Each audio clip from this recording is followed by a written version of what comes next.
It was just a few years ago, you did an essay and it just went viral. And it was all about you're not in a daycare, you're at college. Right.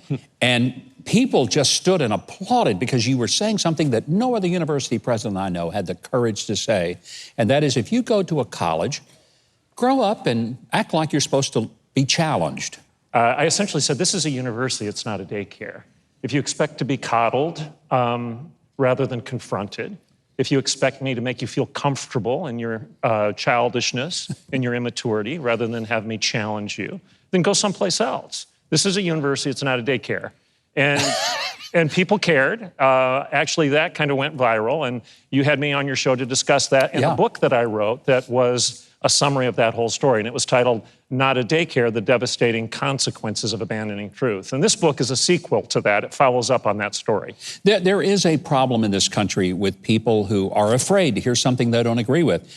When you tell people to grow up, you're not just talking to children at that point, are you? Not at all. This is not a generational joust, per se. I'm talking to 21-year-olds and 51-year-olds and everybody in between. I'm essentially saying this, look, I told you so. In 2017, I warned you. I said what's being taught in the classroom will be practiced in our culture. And this self-absorption and narcissism that we're teaching in Berkeley and Brown, these kids are going to graduate and they're going to get jobs as fact checkers at Google and Amazon and Major League Baseball. And they're going to take their cancel culture out of the college and they're going to take it into the corporations. They're going to take it into your community. They're going to take it into your church. And every time you say something that they don't like, you compromise their safe space, they're going to try to cancel you and silence you. So the point of this book is to offer 20 lessons on the importance of acting like an adult in a world that looks more like a daycare on a daily basis. What do we do with academia? I can't imagine a parent spending tens of thousands of dollars to send their little darling off to school and they come back a Marxist. I mean, that's happening all over this country. How do we fix that? Garbage in, garbage out. That's something our grandmas told us. Richard Weaver wrote a seminal work in 1948. He titled it, Ideas Have Consequences. You don't need to read the book to get his point. Ideas have consequences. Bad ideas produce bad culture. So if the disease is caused by ideological carcinogens, and we've got cancer of heart, mind, and soul because of the bad ideas we've been imbibing in the university system, then maybe the solution is to go back to the point of acquiring that disease and stop eating the bad stuff, consuming the bad ideas, and start consuming good ideas. Goodness in, goodness out. So refreshing to hear somebody say that. If a person has college-age, soon-to-be children, what advice do you give them? Skip the big Ivy League schools and go to a Christian school? And even then, is that a safe choice to make? No, you've got to be very, very diligent in the way you review your university options today. Going to college shouldn't be about making you feel good. Going to college should be about learning. Learning about the Constitution, that it's good. Learning that disagreement is good. Debate is good. A little cognitive dissonance is good. The Constitution is good. Our Bill of Rights is good. Learning that there are ideas that are good and that there are ideas that are bad. Don't talk about intersectionality and critical race theory, and don't teach students to be whining about their feelings being hurt all the time. Maybe challenge them with some truth. I love hearing that.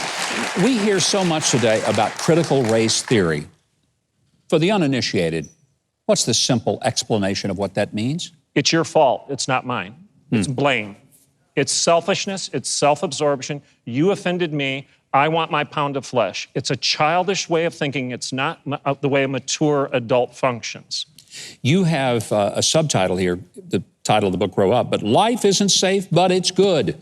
What's good about life that people are missing? Well, C.S. Lewis tells us in the Chronicles of Narnia that the great lion Aslan is not safe, but he's good. Christ is not safe, but he's good. Let's paraphrase that even further. The great lion of the ivory tower isn't safe, but it's good. The great lion of education isn't safe, but it's good. The great lion of the Constitution, the great lion of human freedom, of liberty is not safe, but it's good. Life isn't supposed to be about feeling safe. It's about goodness. There's a huge difference between safety and goodness, and I'd much prefer the second, goodness, rather than being safe. Is there hope in Everett Piper's heart that this country is going to see a turnaround? I trust the words of Christ. He said that the gates of hell will not prevail against his church. There may be a bump or two in the road between here and there, but I believe Jesus is who he claims to be, the Son of God, the Word made flesh and dwelling among us, the King of Kings, the Lord of Lords, the Lion of Judah, the Lamb of God. I believe that his promises can be refreshing to hear. Promise. And I so appreciate that you recognize the ultimate answer is a spiritual one, not a political one. It is a fantastic book. Get it for yourself. Get it for somebody that you think might need to be challenged intellectually about some of the nonsense of the day. Dr. Everett Piper's book, and we're so glad to have him back with us. Now, for our audience, you can buy his new book called Grow Up right now, and you can keep up with him in real time on social media, as I do. I follow his Twitter account. You'll want to as well. And you can also check out his website.